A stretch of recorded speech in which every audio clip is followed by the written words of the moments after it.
గత బీఆర్ఎస్ ప్రభుత్వంలో అప్పటి మంత్రి హరీష్ రావు మహిళా సమైక్య కాంప్లెక్స్ నిర్మాణానికి 75 లక్షలు మంజూరు చేశారని కాంప్లెక్స్ ప్రారంభోత్సవంలో సంగారెడ్డి ఎమ్మెల్యే బీఆర్ఎస్ జిల్లా అధ్యక్షులు చింతా ప్రభాకర్ పేర్కొన్నారు. రాష్ట్ర మంత్రివర్యులు ఆరోగ్య శాఖ మంత్రి దామోదర్ గారికి,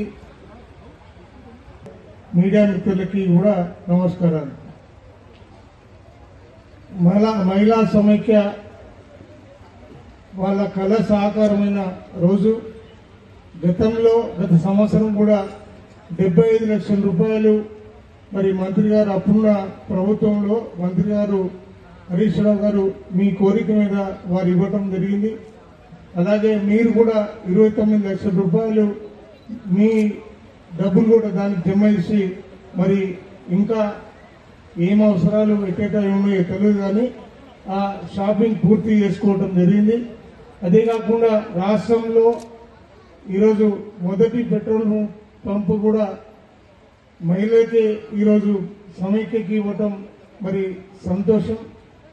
మరి ఇక్కడ పాల్గొన్న మహిళలందరికీ కూడా హృదయపూర్వకంగా మరోసారి శుభాకాంక్షలు తెలియజేస్తూ సెలవు.